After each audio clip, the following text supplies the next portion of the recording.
Assalamu alaikum, I'm Aisha and you're watching Samar News. Here are today's headlines. A South Korean court has jailed former Prime Minister Han Duck-soo for 23 years on charges that included insurrection relating to ex-President Yoon Suk Yeol's declaration of martial law in December 2024. Han is the first former cabinet minister to be handed a ruling by a court on criminal charges directly related to martial law. A judge said the Seoul Central District Court found Han guilty because he was instrumental in setting up the outward appearance of a cabinet meeting that facilitated the declaration. The United Arab Emirates has accepted an invitation to join United States President Donald Trump's newly proposed Board of Peace, making Abu Dhabi one of the first governments to publicly endorse the initiative.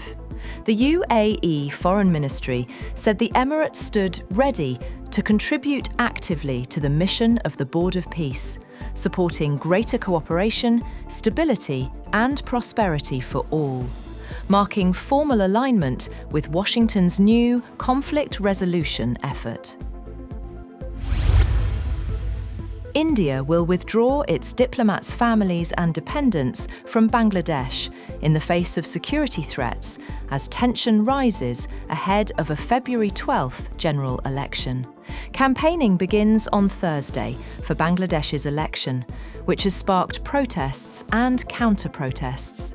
An Indian official said India's withdrawal move was part of internal readjustments. The official pointed to Indian media reports of New Delhi's decision. It was not immediately clear when the families would return. Turkish President Tayyip Erdogan has discussed developments in Syria and Gaza with US counterpart Donald Trump in a telephone call, as Syria's Turkey-backed government announced a ceasefire with US-allied Kurdish forces after days of clashes. The Turkish presidency said in a statement, President Erdogan stated that Turkey was closely following developments in Syria, that Syria's unity, harmony, and territorial integrity were important for Turkey. Earlier, Trump said he had a very good call with Erdogan, without elaborating.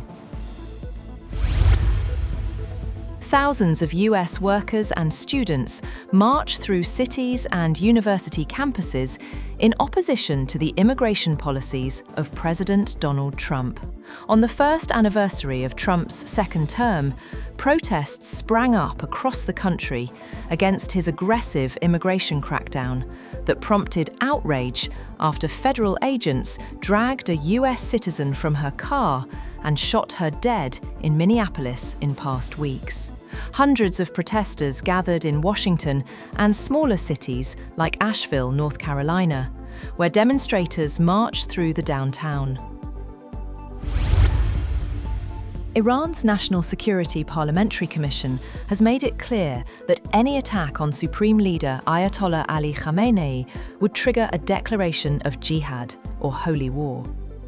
The warning comes as tensions with the United States rise following Iran's deadly crackdown on nationwide protests, after President Donald Trump cautioned that Washington could respond.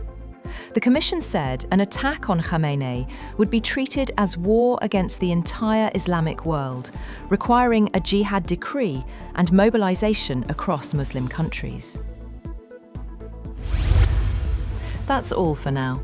For more updates, visit www.samar.tv. Thank you for watching Samar News.